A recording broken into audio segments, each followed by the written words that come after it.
Hello guys, welcome back to my YouTube channel. ಇವತ್ತಿನ video as a log ಅಲ್ಲದೆ informative ಆಗಿರುತ್ತೆ. Already ನಿಮಗೆ ಗೊತ್ತಾಗಿರುತ್ತೆ ತಮ್ನೇಲ್ ನೋಡಿ ನಾವು ಇವತ್ತು ಯಾವುದ್ರ ಬಗ್ಗೆ ಮಾತಾಡ್ತಿದ್ದೀವಿ ಅಂತ. ಹೌದು ಫ್ರೆಂಡ್ಸ್, ಈ ವಿಚಾರ ಕೇಳಿ ನಮಗೂ ಶಾಕ್ ಆಯಿತು. ರಾತ್ರೋರಾತ್ರಿ ಒಂದು ದೇವಸ್ಥಾನದ ನಿರ್ಮಾಣವಾಗಿದೆ. ಅದು ಎಲ್ಲಿ ನಿರ್ಮಾಣವಾಗಿದೆ ಮತ್ತು ಅದನ್ನು ಯಾರು ನಿರ್ಮಾಣ ಮಾಡಿದ್ದಾರೆ ಅಂತ ನೋಡೋಣ ಬನ್ನಿ. ನೋಡೋದಕ್ಕಿಂತ ಮುಂಚೆ ನೀವೇನು ನಮ್ಮ ಚಾನಲ್ನ ಸಬ್ಸ್ಕ್ರೈಬ್ ಮಾಡಿಲ್ಲ ಅಂದರೆ ಪ್ಲೀಸ್ ಸಬ್ಸ್ಕ್ರೈಬ್ ಮಾಡಿ ಮತ್ತು ಬೆಲ್ ಐಕಾನನ್ನು ಒತ್ತಿರಿ.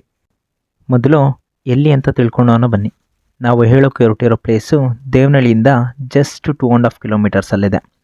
Devanahalli bypass NH7 Moira bakery ಪಕ್ಕ ಲೆಫ್ಟ್ ತೊಗೊಂಡು ಹಾಗೇ ಹೊರಟ್ರೆ 1 ಕಿಲೋಮೀಟ್ರ್ ಆದಮೇಲೆ ನೆಕ್ಸ್ಟ್ ಮತ್ತೆ ಲೆಫ್ಟ್ ತೊಗೊಂಡು 1.5 ಕಿಲೋಮೀಟರ್ ಮುಂದೆ ಹೋದರೆ ಸ್ಟ್ರೈಟ್ ನಮಗೆ ಸಿಗೋದೇ ಈ ವಿಲೇಜ್. ಇಲ್ಲಿಗೆ ಬರೋದಕ್ಕೆ ಇದೊಂದೇ ದಾರಿ ಅಂತ ಏನಿಲ್ಲ.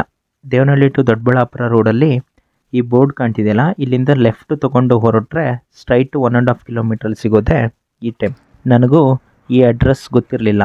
ಹಾಗಾಗಿ ಇಲ್ಲಿ ಒಂದು ಅಂಗಡಿ ಹತ್ರ ಕೇಳಿದೆ, ಅಕ್ಕ ಇಲ್ಲಿ ದೇವಗಳು ಕಟ್ಸಿರೋ ದೇವಸ್ಥಾನ ಅಂತಾರಲ್ಲ, ರೈಟ್ ಸೈಡಲ್ಲಿರೋದಾ? ಆವಾಗ ಅವರೇ ಅಡ್ರೆಸ್ ಹೇಳಿದ್ರು. ಸರಿ ಅಂತ ನಾವು ಬಂದಿದ್ದೆ ಈ ಟೆಂಪಲ್ ಹತ್ರ. ಫಸ್ಟ್ ಟೆಂಪಲ್ ನೋಡೋದಕ್ಕಿಂತ ಮುಂಚೆ ಇಲ್ಲಿನ ಸ್ಟೋರಿ ಏನು ಅಂತ ತಿಳಿಯೋಣ ಬನ್ನಿ. ಸುಮಾರು 600 ವರ್ಷಗಳ ಹಿಂದೆ ಈ ಊರಿನಲ್ಲಿ ದೆವ್ವಗಳ ಓಡಾಟ ತುಂಬ ಇರುತ್ತದೆ ಹಾಗೂ ಇಲ್ಲಿಯ ಜನರಿಗೆ ಹೆಚ್ಚು ಕಾಟ ಕೊಡುತ್ತಿರ್ತವೆ. ಒಂದು ದಿನ ಯಾರದೋ ಹೊಲದಲ್ಲಿ ಈ ಶಿವಲಿಂಗ ಸಿಗುತ್ತದೆ.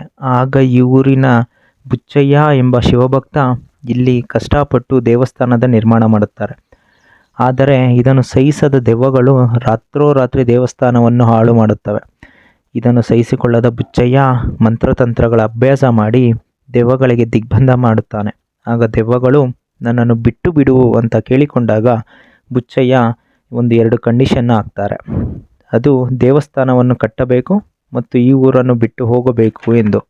ಇದಕ್ಕೆ ಒಪ್ಪಿಕೊಂಡ ದೆವ್ವಗಳು ಒಂದೇ ರಾತ್ರಿಯಲ್ಲಿ ಈ ದೇವಸ್ಥಾನದ ಕಲ್ಯಾಣಿ ಮತ್ತು ದೇವಸ್ಥಾನವನ್ನು ನಿರ್ಮಾಣ ಮಾಡಿ ಆ ಊರಿನಿಂದ ಹೊರಟು ಹೋದವು.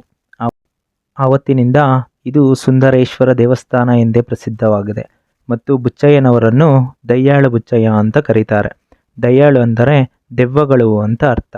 ಬನ್ನಿ ಈಗ ಆ ದೇವಸ್ಥಾನವನ್ನು ನೋಡೋಣ.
ಈ ವಿಡಿಯೋ ನಿಮಗೆ ಇಷ್ಟವಾಗಿದ್ದಲ್ಲಿ please like, share and subscribe.